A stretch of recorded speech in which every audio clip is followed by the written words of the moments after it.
la porta orientale di Gerusalemme, attraversato il Cedron e alle prime falde del Monte degli Olivi, si trovava un orto recintato da un muro a secco, forse di proprietà di uno dei discepoli.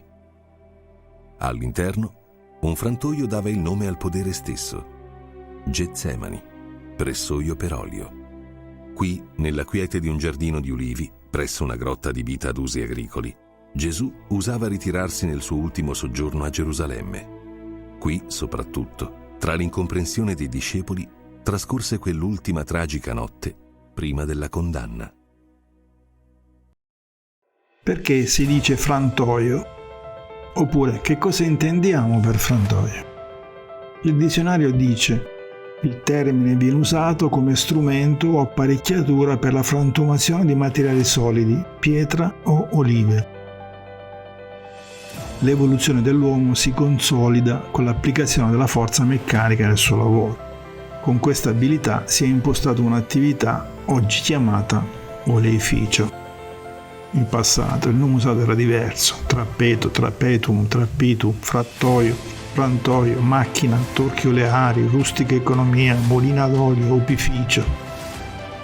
I termini erano diversi. Dai primi frantoi di 7000 anni fa, dove lo schiacciamento avveniva nei mortai, il termine mortarium è stato usato anche dai romani. Aristeo l'Ateniese, verso la fine dell'VIII secolo a.C., insegnò agli antichi siciliani come estrarre l'olio inventando utrappitu, e per questo fu onorato a Siracusa e fu chiamato da Cicerone inventor olive. Lo storico Polibio descrive la battaglia sul fiume Trebbia, vinta dai cartaginesi contro i romani, perché gli africani prima dello scontro si erano protetti con l'olio e i romani, che ancora non conoscevano questa tecnica, non l'avevano fatto, sicché quando questi si trovavano a combattere in mezzo alle acque gelide del fiume, con gli arti rattrappiti dal freddo non riuscivano nemmeno a maneggiare le armi. Era il 18 dicembre del 218 a.C. Notevole fu l'impulso militare per l'utilizzo dell'olio per la cura e la protezione del corpo e dal freddo. Una testimonianza antica è in Catone il Censore, secondo secolo a.C., con un'efficace descrizione delle varie componenti il trappetum. Anche Plinio il Vecchio e Barone scrissero e documentarono. Il Torcolarium è l'edificio produttivo specializzato nella trasformazione in olio. Per Catone, che scrisse De Agricultura, nel Cavedium una coppia di macine, come due semisfere, girava in un mortaio, mediante una trave passante attraverso un asse che si poneva nella conca. Il trappetum serviva nella fase iniziale per schiacciare olive ed ottenere una pasta che veniva inserita in contenitori costituiti da vimini intrecciati, detti visci, oggi chiamati fiscoli. I fiscoli venivano riempiti di questa polpa grossolana e quindi sottoposti a pressione presso il secondo macchinario, il torcular. Una volta posti sull'arae, i fiscoli venivano pressati con uno strumento chiamato il prelum. Il prelum era spinto a sua volta con due metodologie: la vite senza fine di Rode e il metodo a verricello. La catasta dei fiscoli veniva irrorata di acqua calda mentre si procedeva nella pressione. I liquidi della pressatura, affluiti nei tipici canali delle aree, venivano convogliati in vasche di decantazione. Quando la pressione era completata, si apriva un secondo canale che permetteva all'olio di passare nella seconda vasca. Il capulator era l'inserviente preposto che si occupava di separare l'olio dall'acqua e gli scarti vari. L'olio così ricavato veniva inserito nei d'olive e venduto. Dopo il periodo romano, con la dominazione barbarica, vengono a mutarsi le abitudini alimentari dei romani. La carne divenne la protagonista assoluta dell'alimentazione. I frantoi caddero in disuso e si perse la tecnica olearia.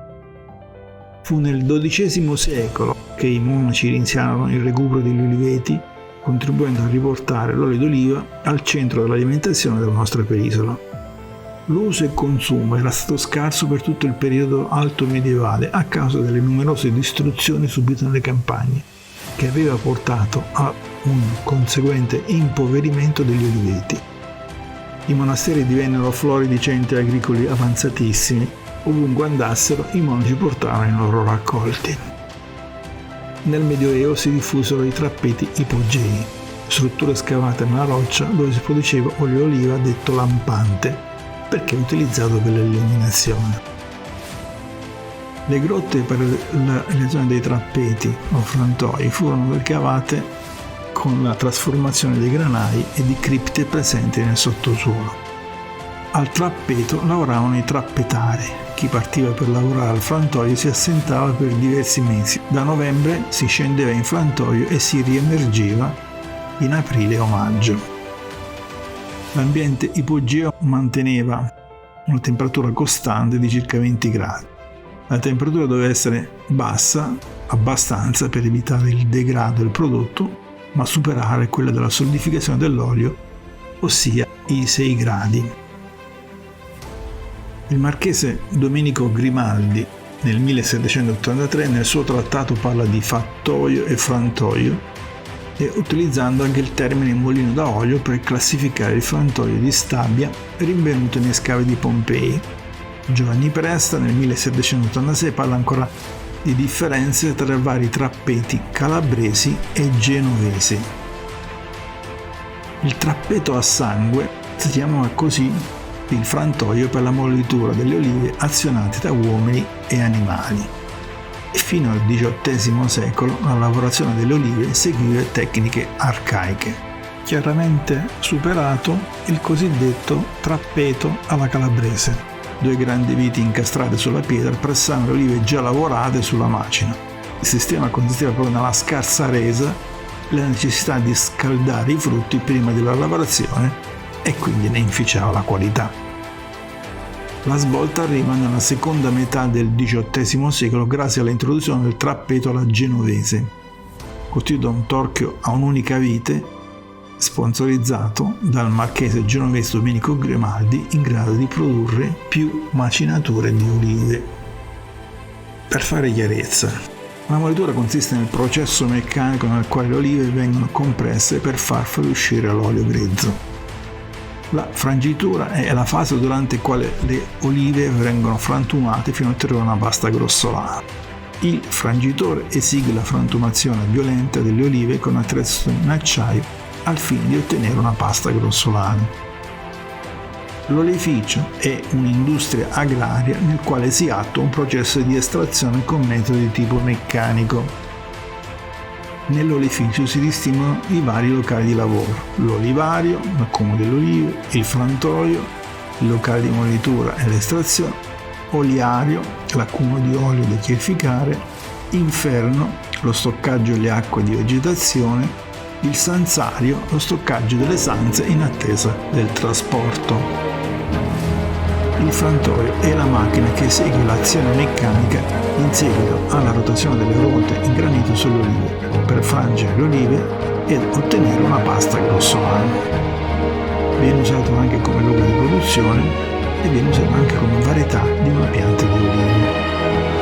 Attualmente il termine frantoio è molto generico. La tecnologia ha creato e sta creando nuovi congegni alla ricerca del sistema di estrazione dell'olive. I frantoi si distinguono quindi in continui e discontinui.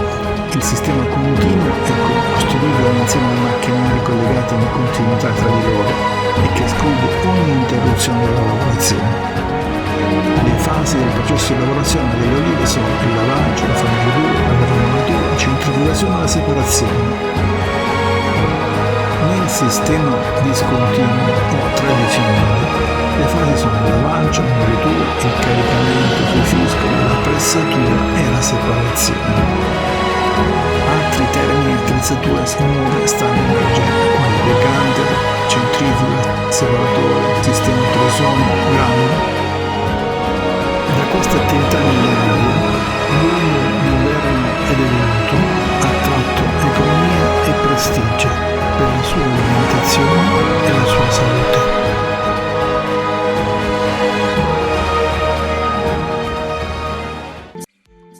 Aspetta, se sei interessato a questo genere di video, ti consiglio di suonare la campanella ed iscriverti a questo canale. Tutti gli iscritti saranno avvisati su tutte le nuove storie e altre sorprese. Se vuoi commentare, non dimenticare mai la buona creanza. Apre molte porte, chiude molte bocche, rende gli occhi più luminosi e si abbina con tutto.